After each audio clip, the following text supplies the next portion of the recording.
Good afternoon, everyone. Thanks so much for your patience as we had some tech difficulties getting started. Welcome to this panel discussion on diversity, equity, and inclusion and social justice in veterinary medicine, presented by the UC Davis Campus Community Book Project. My name is Megan Macklin, and I serve as a program manager in the Office of Campus Community Relations, where I manage the book project. Thank you so much for joining. While we meet today in a virtual space, we'd like to begin by reading the following statement that acknowledges the land where UC Davis sits. We should take a moment to acknowledge the land on which we are gathered. For thousands of years, this land has been the home of the Patwin people. Today, there are three federally recognized Patwin tribes: Catchwell-Dehee Band of Wintun Indians of the Calusa Indian Community, Quetzal-Dehee Wintun Nation, and Yocha-Dehee Wintun Nation. The Patwin people have remained committed to the stewardship of this land over many centuries. It has been cherished and protected as elders have instructed the young through generations. We are honored and grateful to be here today on their traditional lands. To begin, a couple of housekeeping items for our virtual event. Captions can be accessed by clicking the live transcript button in your Zoom window. There you can show or hide subtitles and access the full transcript. Today's event is being recorded and the recording will be made available on the Book Project website. We encourage you to turn on your video. It's great, especially for our speakers, to see faces, and you are invited to ask questions or share comments in the chat at any point during the event. The UC Davis Campus Community Book Project promotes dialogue and builds community by encouraging diverse members of the campus and surrounding communities to read the same book and attend related events. The Book Project, a signature initiative out of the Office of Campus Community Relations since 2002, advances the mission to improve both the campus equity and inclusiveness. Currently in its 20th year, the Book Project in 2021-2022 focuses on the theme of social justice in practice and features How to Be an Anti-Racist by Ibram X. Kendi. Our theme and selection are supported by a year-long program of lectures, workshops, book discussions, film screenings, exhibits, performances, and more. Our program culminates when author Ibram X. Kendi comes to UC Davis on Thursday, March 31st to speak at the Mandavi Center for the Performing Arts. For more information about the Book Project, visit our website where you can find up-to-date event information and registration links. We also welcome your involvement, students, staff, faculty, and community members in selecting the Book Project featured title and in planning our annual program. If you're interested in getting involved with the Book Project, please send us an email or refer to the Book Project website for more information. And now it is my pleasure to introduce today's esteemed panelists. Lena Al-Rayess is the Assistant Director of Outreach and Admissions and the Chief Diversity Officer at the School of Veterinary Medicine.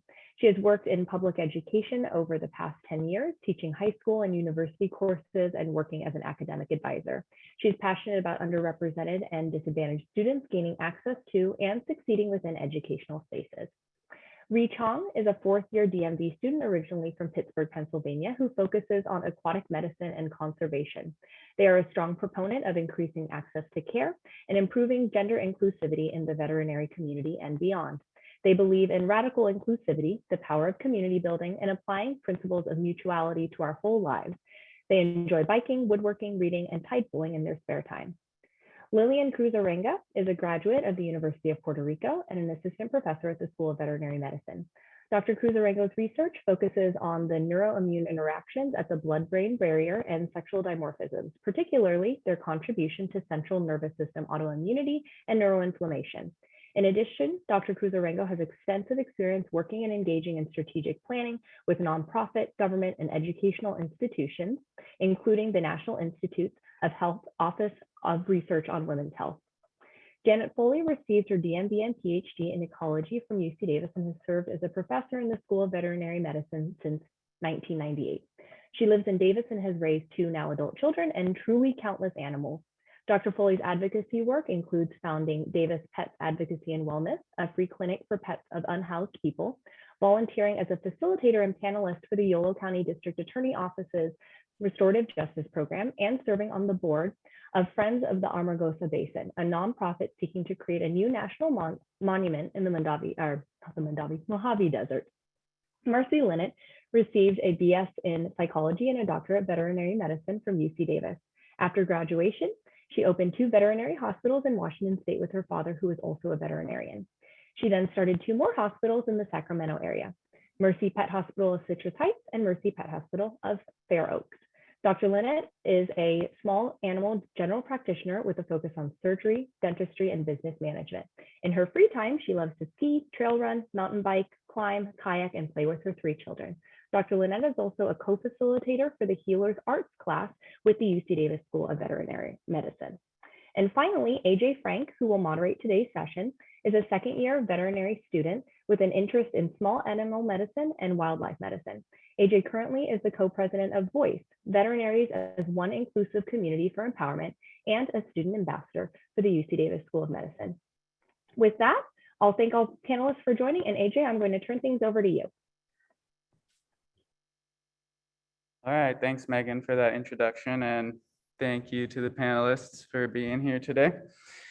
So I'm just gonna ask a question, and whoever wants to answer first, just feel free to jump in for the panelists. So what are the unique field-specific considerations and barriers that challenge DEI efforts in veterinary medicine?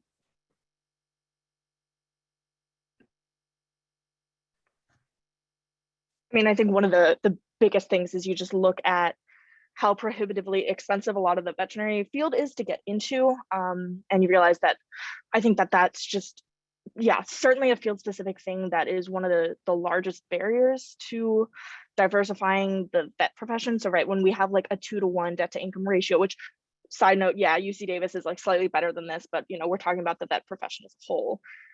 You know, we can't expect equity when we are already so self-selecting for those who come in potentially without college debt, who can pay for vet school, who can take on that amount of debt. And so I think, you know, certainly vet school is just one product of larger issues in our higher education system, but at least is where we are, and that's I think one of the big things that we have to figure out ways to tackle.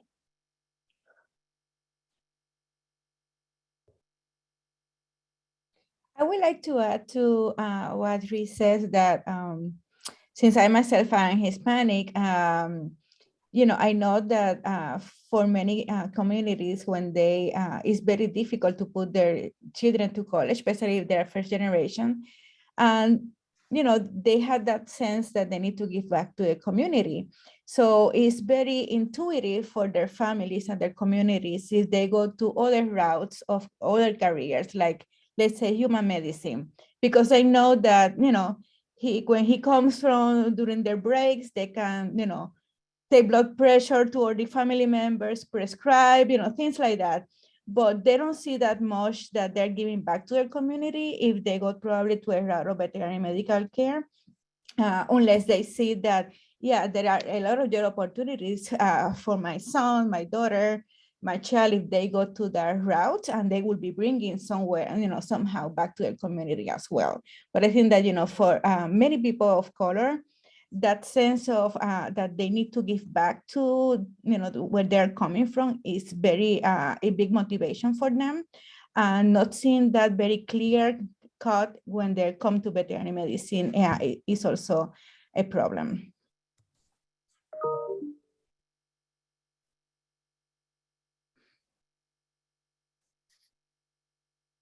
I can jump in here too. Some of the things, and I don't have the statistical data to back this up, but just what I've seen from experience is it seems like there aren't as many veterinary hospitals in, you know, rural areas, the areas of lower income, you know, racially diverse areas. And, you know, really, I think part of it starts there with just the kids being exposed to veterinarians, and that this is a field that has many different job opportunities that are available, you know, and seeing that this is something that's possible. And I know we're going to talk about, you know, kind of kids a little bit later, but, you know, being able to set up ideas of, you know, what the path is for them to get to, because you need to have diverse applicants in order to have a diverse, you know, population. So I think it really kind of starts there, and also education within those populations to make sure that they, kind of understand the importance of veterinary care for their pets, because I do work with a lot of lower income clients that it's just not kind of part of their family life. They're not going to spend that kind of money on their dog, sort of idea. And, so if we can kind of educate those areas of population too, at the importance of veterinary medicine for their pets, that might help as well. I also wanted to add, the veterinary profession as a whole is really white. It's one of the whitest professions, if not the whitest. It kind of vacillates in the US. And so it's really a matter of representation. So if, kids and families are used to seeing someone in the position of a vet who looks a certain way, that's what they're going to assume can fill that position. And that, I think, trickles down to even internally. We're used to seeing largely white vets. UC Davis specific, we do have a higher proportion of Asian students and applicants. And so we're used to seeing that. And so when we're talking about diversifying the field on a greater scale, and when you just don't see someone who looks like you, that can be really prohibitive to someone who wants to potentially pursue this career.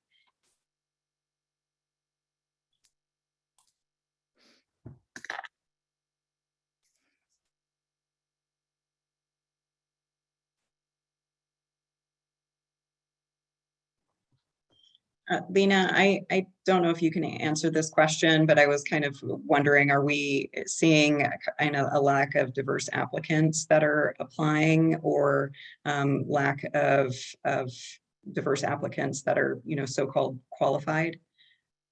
Yes and no. Do we want to get into that or go through the questions? We only have an hour. I could talk for much longer about this. Just go. I'll go. So just speaking in terms of applicants, our pool is, I would say, decently diverse. We do definitely see a very small number of Black and African-American applicants, and Native American and Pacific Islander or Native Hawaiian. Those are our three lowest numbers. We do have a pretty, I would say, healthy portion of Latino and Hispanic applicants, but in terms of being admitted, I'm not going to use the word qualified because that's a definition I don't think we truly understand or know. We see a much smaller proportion being admitted into our program, and I'm sure to say others as well. So in terms of numbers, the pool is decently diverse. What's being admitted, definitely not as much. And we do not in any way reflect the demographics of California, which the state of California is one of, if not the most ethnically diverse in the country. We have a much smaller number of Latino Hispanic applicants than we do our share in the state of California. So that in particular for me is disconcerting because of how large and influential that population is within our state. Mm-hmm.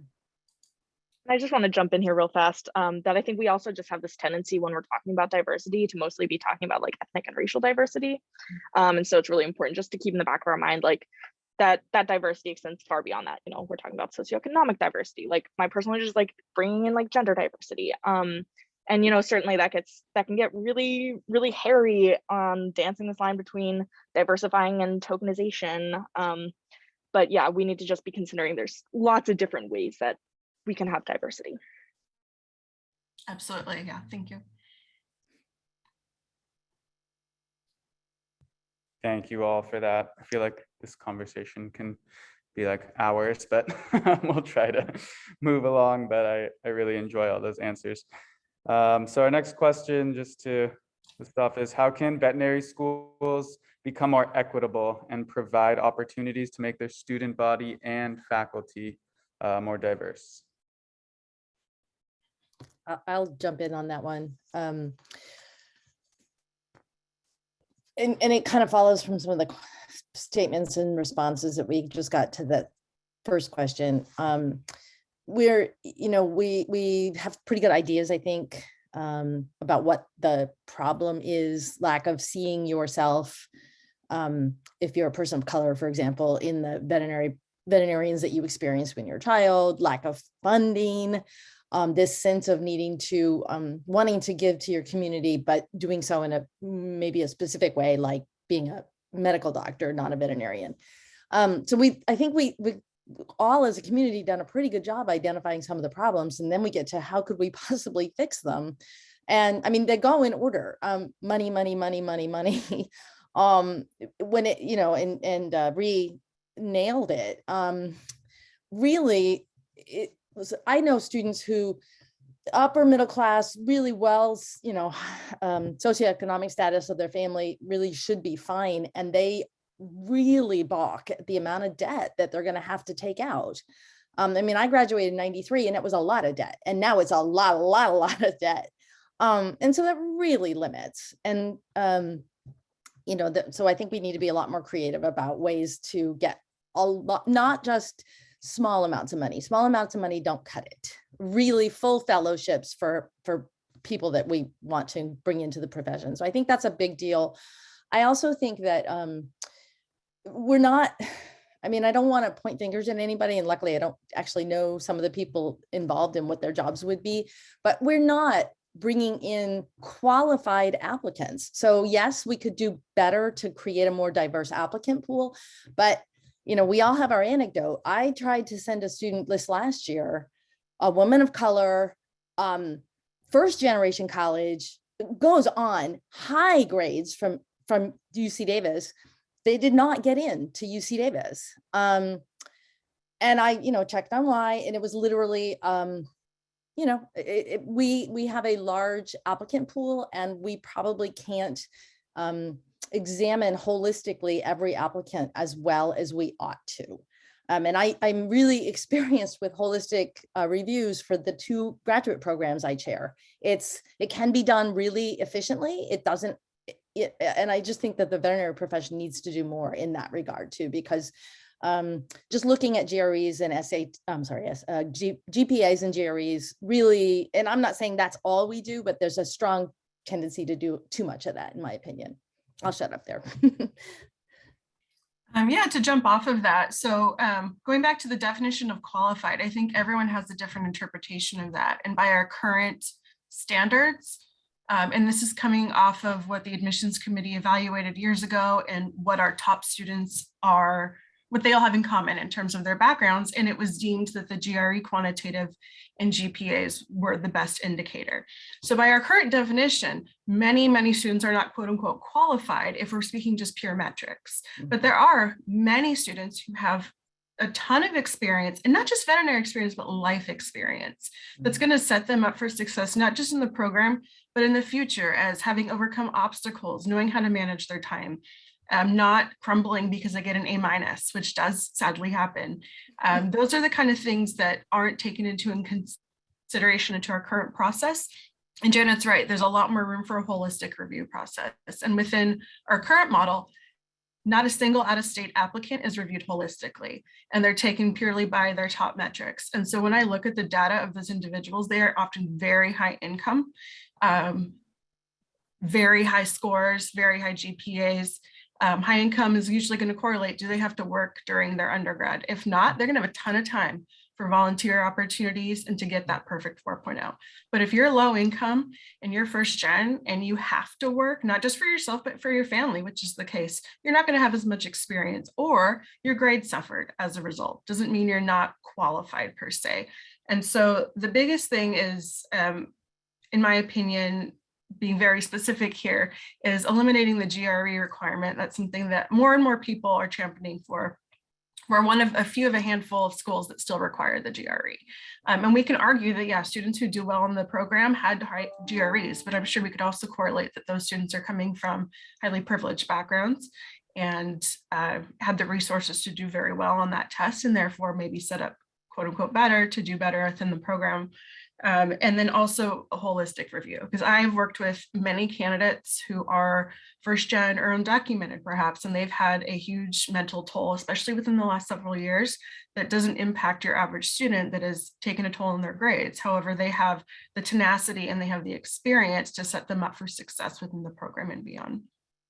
And to jump off that, like this idea also that, you know, GRE scores correlate to the top students. Like, I think we need to also just push back against that idea of the top students, that sure, these are top students GPA wise in vet school, but how you do taking tests in vet school, how you do getting graded on clinics, that has very little metric with how you're going to be as a clinician, right? Or as whatever kind of veterinarian you end up being.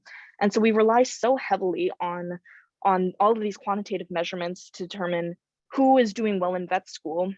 But I think that, and this is just kind of a broad thing, but we need to find better ways to actually assess how people are going to be as a clinician. Like we really don't see how people communicate. You can have somebody who's really great at taking some multiple choice tests who absolutely cannot communicate with clients. And so I think there's a little bit of a disconnect there too. Mhm. Yeah, I'd like to speak to part of the question about the providing opportunities, for the students that help to give them a diverse experience. Just from my experience with working with a lot of new grads that come out of school, and they're very much used to kind of that ivory tower that everyone talks about, and that working with clients that the people that go to the VMTH are middle to higher income because they're the only ones that can afford to go there. And so there's a lot of diversity that's out there in the world that the clients aren't necessarily, or the students, sorry, aren't necessarily prepared to work with and interact with, and be practicing medicine in kind of more of a real world environment. And, I know that there's a lot of students that will go on nowadays to specialize in different areas, but still the majority are coming out as GPs. And, so I was just kind of thinking of ways to be able to encourage that, and kind of brainstorming last night. And I think it would be fantastic to have some required rotations for students to go through and work at different hospitals in different rural areas, different, geographical, socioeconomic areas, and have experience working there. But then, again, you kind of get into the questions of logistics and, money and sending people there. I know because I take externs from Western, and they usually will help provide a stipend for the hospitals that work with them. But I was kind of letting my mind go to where my mind goes, being who I am with building practices, and thinking it would be fantastic and address a lot of these questions if we could somehow have, a UC Davis community hospital network where we have, hospital associated or UC Davis associated hospitals that are built in these different areas. And they're set up, not for profit, because that, I'm sure we're going to get into some of the other areas of affordability, but that they're not set up for profit, but they're set up to help to teach the students to come through the rotations in those areas. And these hospitals also would be a great outreach point for people to go out and interact with the community, bringing some of those programs that you have for diversification, instead of it, having to have the students come up to Davis to participate, you can actually have these things in their own community. And, there's a lot of logistics behind setting something up like that. But I think that could potentially be a fantastic opportunity for the vet school to kind of, reach out and expand, and at the same time addressing all of these diversification issues. And getting more experience for the current students that are in there too. It just seems like it would kind of come full circle. So. And the students want a lot more experience, in my experience. And, I don't know if there's a couple of neat things that are starting to happen. Probably a lot of that there's the Tonight's Landing clinic. It was originally a One Health clinic, but unfortunately it's not co-located. The veterinary and the human medicine stuff is no longer co-located. So that's really unfortunate, but it definitely serves a socioeconomically disadvantaged population in Yolo County. The Mercer clinic for pets of the homeless in Sacramento is, it's run by veterinary students, but it is actually not a program of the veterinary school, whereas Knights Landing is. But Davis Pets Advocacy and Wellness, which is the clinic I started in Davis as part of the Mercer Clinic, is actually folding itself within the veterinary school. And so what we're actually hoping is that some of these programs, Knights Landing, Davis Paw, the Covelo Clinic at Covelo Indian Reservation in Northern California, and we're actually hoping to expand to some other Native American populations.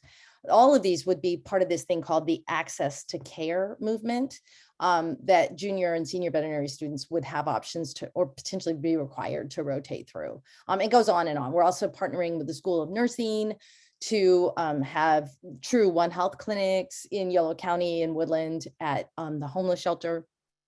So some neat stuff happening there. Yeah.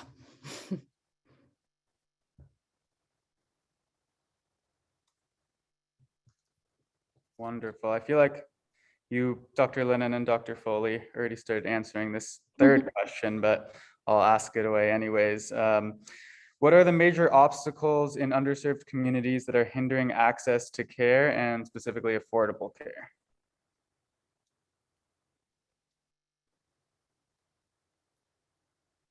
So I definitely have a lot to say about this topic. My hospitals, for those who don't know, are more affordable care hospitals, and it's always been my motto: quality care at affordable cost. So I've tried to keep prices lower. As far as kind of access to care for the clients, there are things like, geography. So just, in areas that don't have as many vet hospitals, like I touched on before, rural areas, and less vets, less veterinarians are wanting to go work in these areas than the more densely populated, higher income areas. They're not going to make as much money, especially if they're based off of production, if they're going to go and work in these areas too. And with the amount of student debt that they're coming out with, that's something that's definitely on the forefront of their mind. Clients' lack of transportation is one that, we don't necessarily think about, but just the client getting to us can be an issue with, busing or rides or elderly. And then obviously our lack of availability of appointments lately has been a huge issue for the last couple of years. And that's been kind of, all across the board with all of the hospitals in the area. And again, it kind of comes down to having more doctors and more staff to be able to meet the needs and demands that we're facing. As far as the affordable care, I had touched on kind of the lack of education for some of the clients, and so it does take a bit more education to talk with your clients and kind of discuss the importance of the different things that we're recommending, and there's lack of funding options for clients to be able to help to afford things. There's care credit and scratch pay and different programs like that, but not everybody qualifies. There's some organizations that we help our clients to find funding through with different programs like Red Rover and Chester Foundation, but that doesn't help everybody all the time. It tends to be more on emergency basis, or like a big surgery is needed, is kind of when those organizations tend to jump in. And so, one of the other sides of that too, I would love to see more pet insurance, more affordable pet insurance, more education about pet insurance, so that these clients have the knowledge that they can try to spread things out, or be able to afford the ongoing regular care, and not just have these big catastrophic things that kind of come across. The biggest thing that that I've been facing for my hospitals too is just the continual rise of cost to do business. And, you know, for private practices, especially in California, you know, we have a lot of different costs just associated with regulations, but our cost of goods sold has gone up exponentially. And the biggest thing is salaries, staff salaries, DVM salaries, and rightly so. You know, I believe in you know, paying living wages and making sure that people can, you know, afford to pay back their debt and afford to have, you know, be able to go out and do things in their life, not just, you know, living to put food on the table. And, you know, all of that has to be reflected in prices.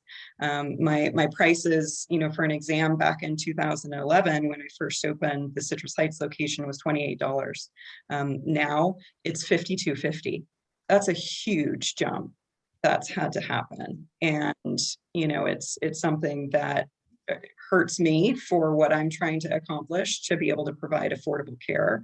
And it hurts some of the clients that haven't been able to, you know, grow with inflation. You know, but at the same time, it is a business, and, you know, it needs to be able to stay afloat. I need to be able to pay my salaries. I need to be able to pay my bills.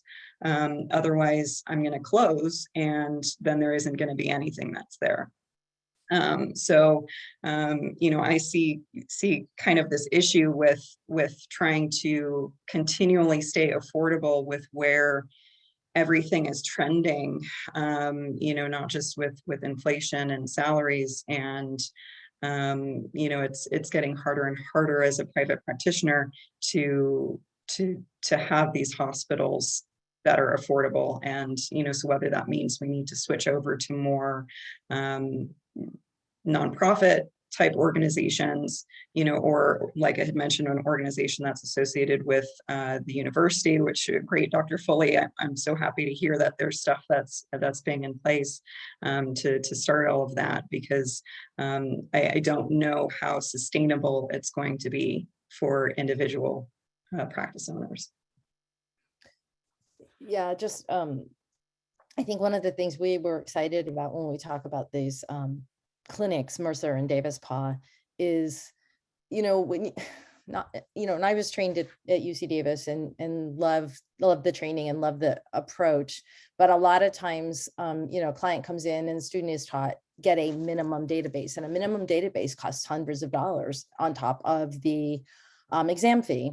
And when you don't have hundreds and hundreds of dollars on the first visit, then you have to make decisions. And one of the things we do is we try to practice very high quality medicine, but at the same time, having to keep affordability front of mind. And I think that's something students can learn, how to keep affordability front of mind for families that need that. And I just wanted to give you an anecdote that is going to break your hearts. But some years ago, I was working on a Native American reservation, doing work, and you know, we were wanting to refer out some of the harder cases that were beyond what we could do in the clinic. And the nearest city, well, so the nearest town was about half an hour away, and the nearest quote unquote city was about an hour and a half away. So we went to the veterinarian that was the only veterinarian in practice just outside the reservation, and talked to him and asked him if he would see some of these cases. So for example, heartworm cases and such. And he just said, nope, they're all drunk. They don't take care of their animals. Their animals get hit by a car. I don't care. I don't want to see them.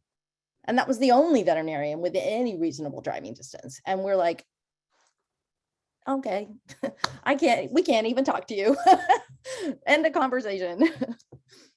So there's a lot that can be done, I think, to improve access to care and our ability to recruit and serve a more diverse population.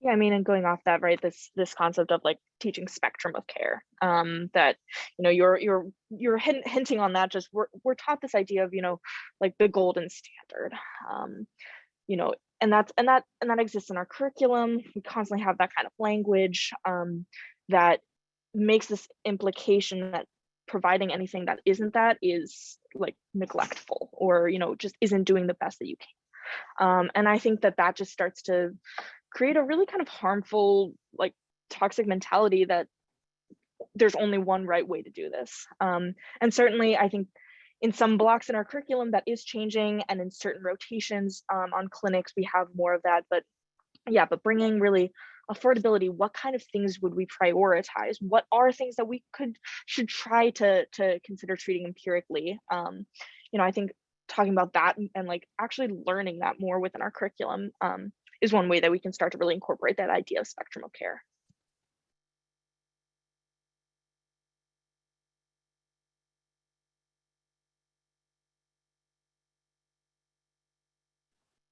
Yeah, I think for the students too, it really grows their knowledge base, kind of working in those settings as well. Because even though we, you know, we refer to specialists whenever indicated and needed, the clients can't always afford to go. So we have to figure out how to do everything ourselves.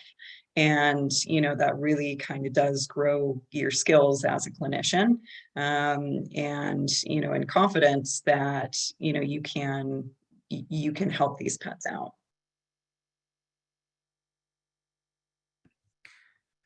Thanks for those answers. I still got many questions, but I think we have some from some in the audience. Dr. Zaccardi, did you want to just ask a question? Or did you accidentally raise your hand? Okay, no worries.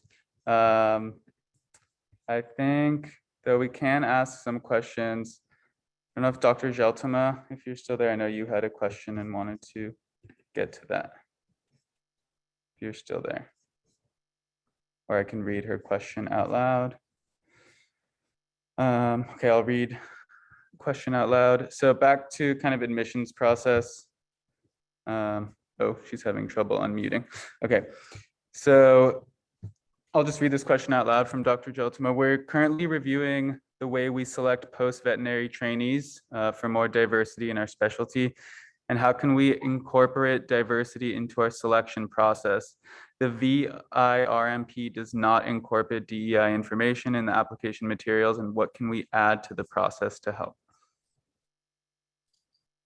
Yeah, I can give one example is a diversity statement of the applicants, and those are becoming increasingly popular in a lot of fields, especially for faculty candidates. What we incorporated within the DVM admissions process is a diversity statement, but based off of the principles of community for UC Davis. And the question was something along the lines of, after reviewing the principles of how have you individually supported and upheld these as a student or professional, something along those lines. And they have given very concrete examples, some that show a clear understanding, some that do not. And so that's a very easy way to get a sense of where they're coming from. And not to say if they show a lack of understanding, they're unteachable, right? But you definitely want to, if you're looking at a pool and you're looking for the top who come in knowing it, that's an easy way to assess that right away. I mean, there's I don't know if you guys sorry. know the Seaside program, which is a professional organization that promotes holistic review.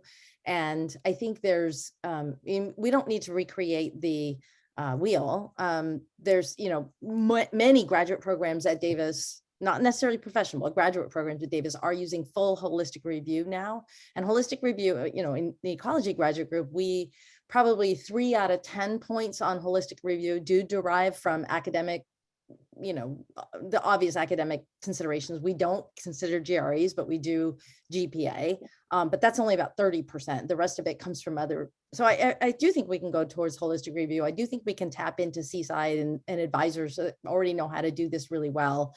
And I got to just reemphasize that just right, you know, this last year, this student that I was really horrified that she didn't get into Davis. She had a 3.8 GPA at UC Davis, first generation college, woman of color, tons of experience, and had supported herself working at a grocery store 40 hours a week throughout her entire undergraduate degree, and didn't get in. So we got a long ways to go. I'm sorry, I cut somebody off. Well, I was just going to follow up and say, is there any compiled resources for those of us who are reviewing our processes right now and would like to implement some very practical changes while we sort out the rest of the more challenging hurdles that might take a little bit of a longer time scale? I would love to utilize those so we don't have to recreate the wheel. Yeah, you're welcome to reach out to me directly because the Ecology Graduate Group has been really excited to do holistic review over the last several years. And we have faculty that have done the Seaside training, et cetera, et cetera. So I can start funneling that information towards you. I would love to. Following on that, I think that, most, a lot of faculty in our school are currently in different graduate programs. There have been already like this sentiment in the graduate programs for many years now. They got rid of the GRE years ago. And, as an example, the ones that I belong to, we had different rubrics to score the students based on their, their work of life, what they needed to accomplish in order to be where they are now, in terms of, work out of the academia, if they needed to support themselves, all those different experiences that tell so much about the value of the person that are not necessarily, the standard GRE score. So, so definitely we can learn a lot from what is being done currently in the graduate programs here at UC Davis already.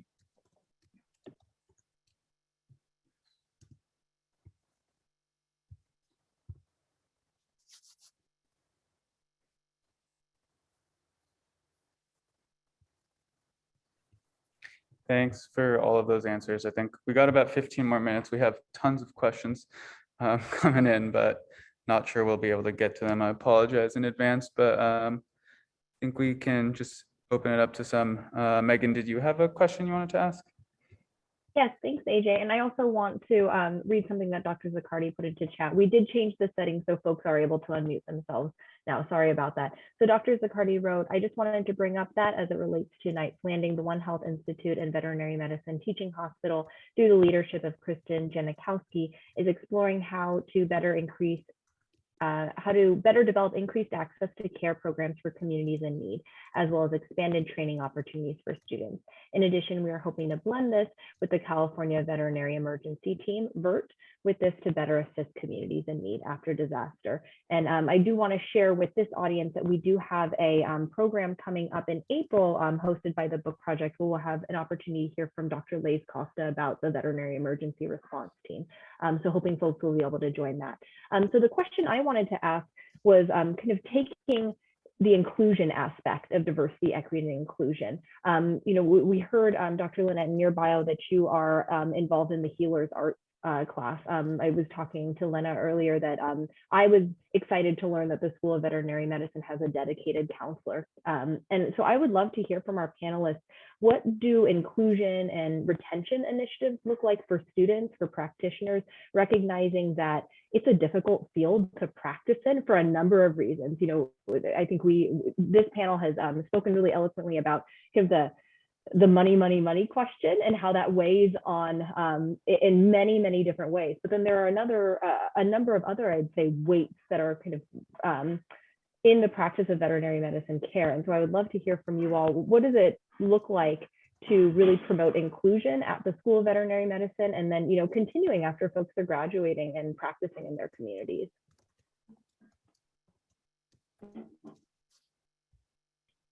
I can. Oh, sorry. I can speak, from the outside perspective.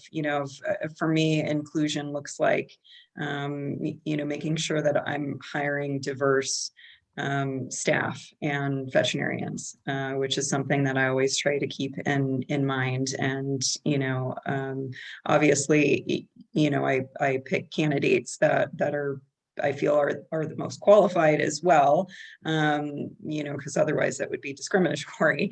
But I, do really want to try to have a diverse environment and work environment. And, I think having the employees with different backgrounds and, it provides them an opportunity to see if this is an area that they want to continue into as well, and if they wanted to pursue going to veterinary school, because we have quite a few that end up going that route too.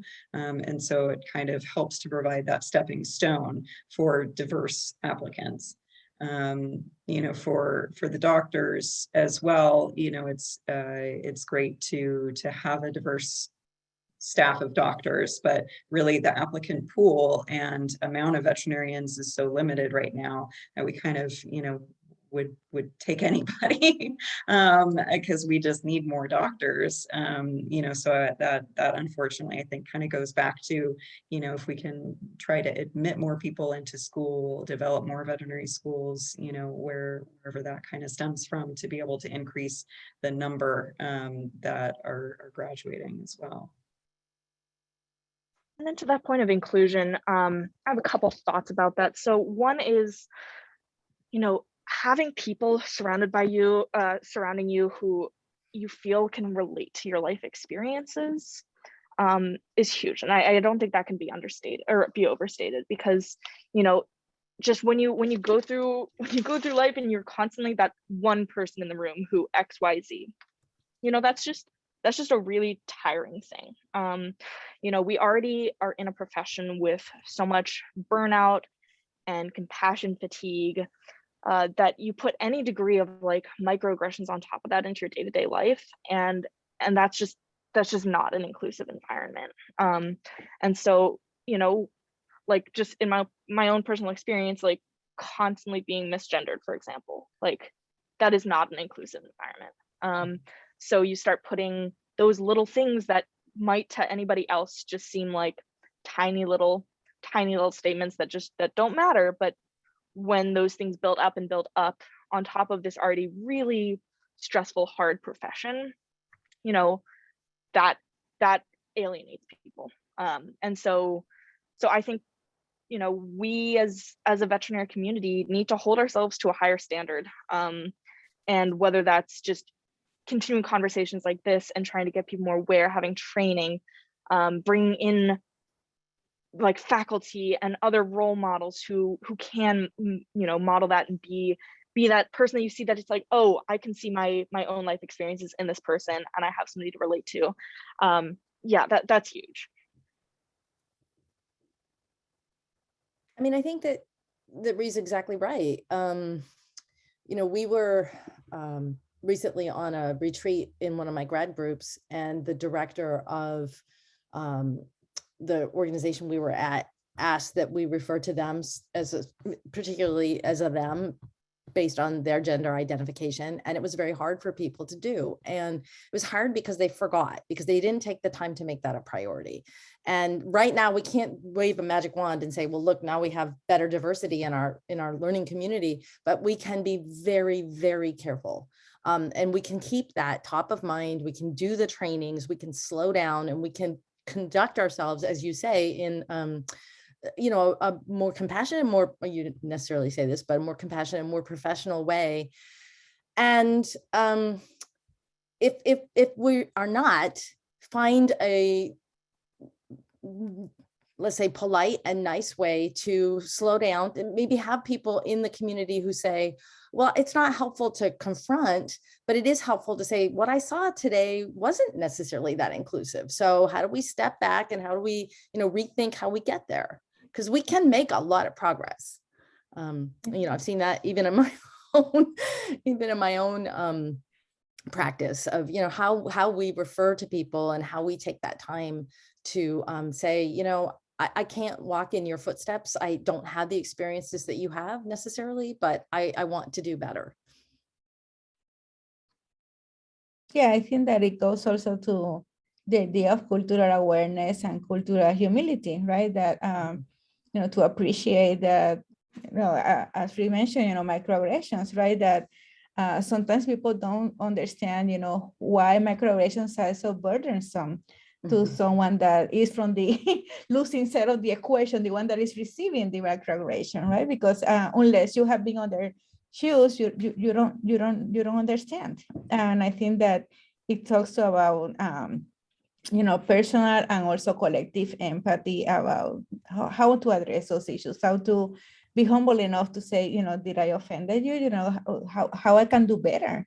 And I think that sometimes it's hard to be, always in the recipient side, the one receiving the microaggression, the one that is being heard. And I think that,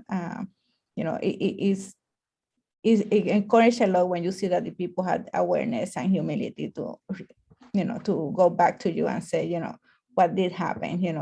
I noticed that you say this or that, to having that humility that we are always could learn to do better and to be have more empathy.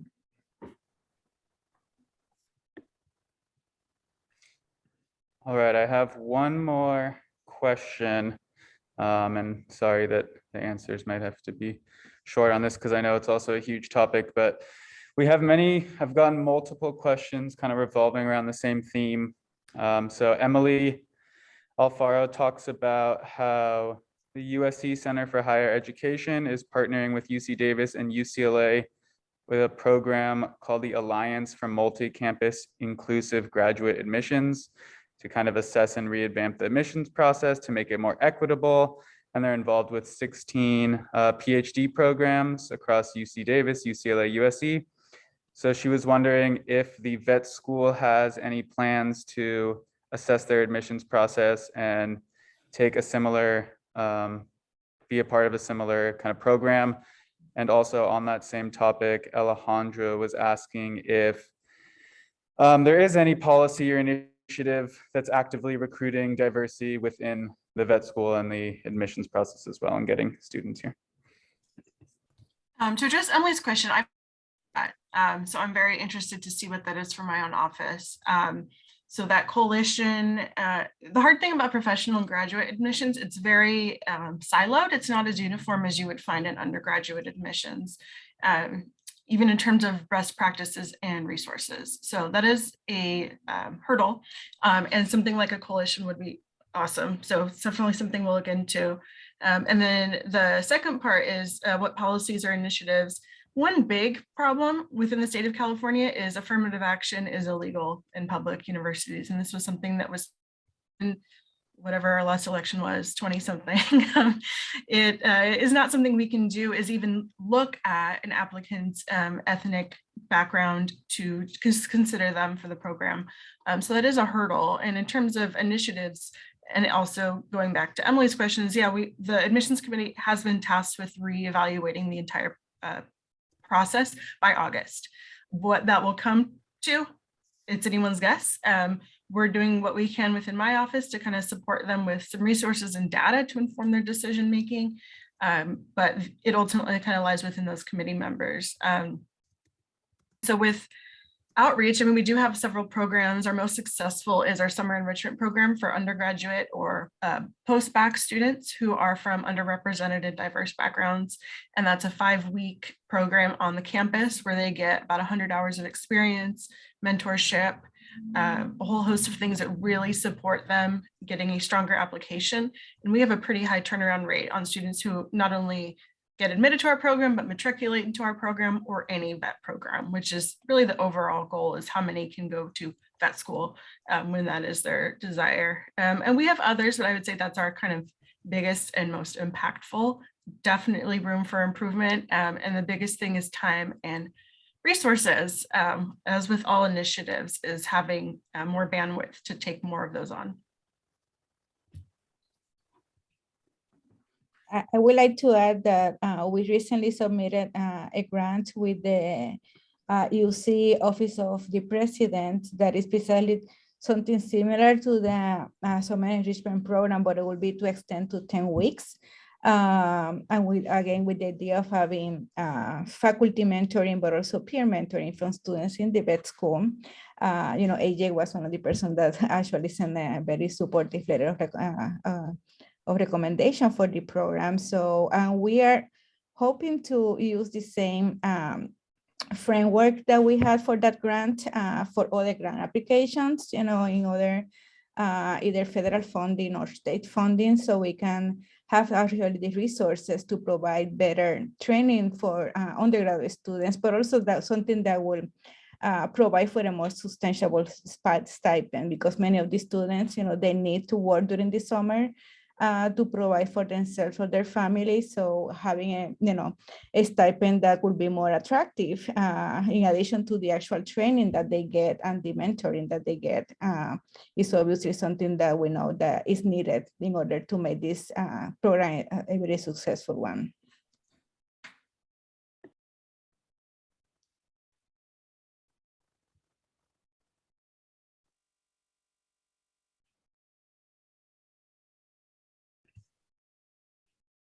Do you have something to add, Dr. Linett?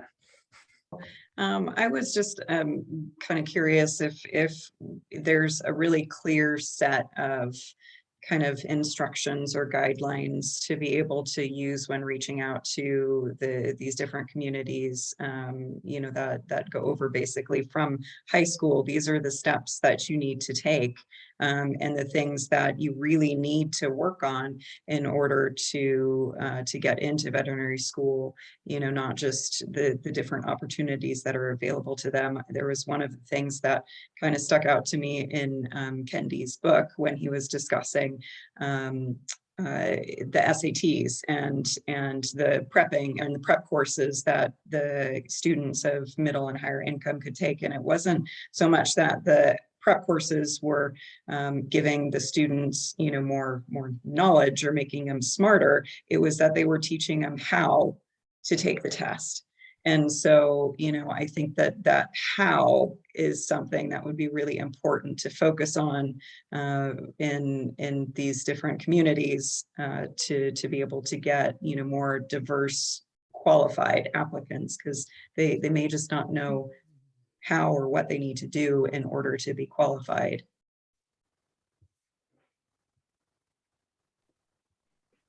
I think that you are bringing a very interesting point, because especially for first generation college students, they are not coming from, they don't have the historical knowledge from their families of how to, go with those hurdles. And I think that it's important for us to also do outreach among high schoolers, so we can target them first so they can be prepared even to go to the best college that could prepare them for eventually going to veterinary school. Yeah, totally agree. I mean, I was first generation as well. I mean, that's a long time ago, but my parents always said, you're going to college, but as it got close, none of us had any idea what that meant. Mm-hmm. No idea whatsoever. And in our ecology program, one of the things I wanted to develop would be a peer program where somebody who wanted help going through the application process would have peers that would volunteer to guide them. Not write their letter or anything, but just kind of help them. But a couple of people decided that would be unfair and give unfair advantages. And I totally disagree. I mean, I feel like we can, recognize that if you're, just as you said, first generation is really, really hard. It's a foreign language for people.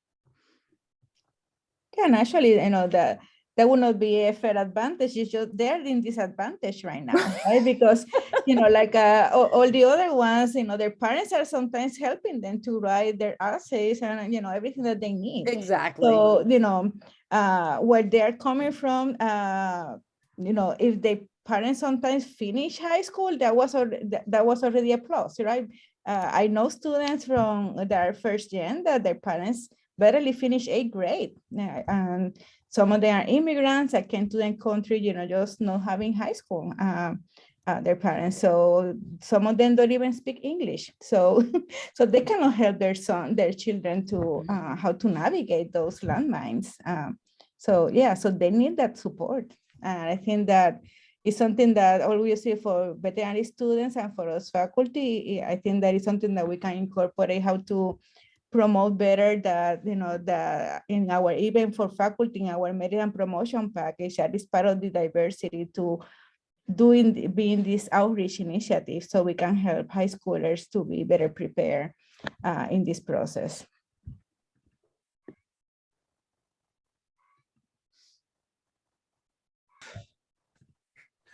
All right, thank you all so much. Sorry we ran a little over time, but I feel like this discussion could go on for hours and hours. We still have many more questions I want to get to, but hopefully we can have another event and keep these discussions going.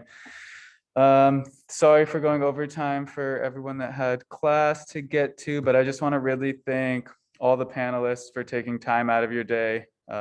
Really, really appreciate it.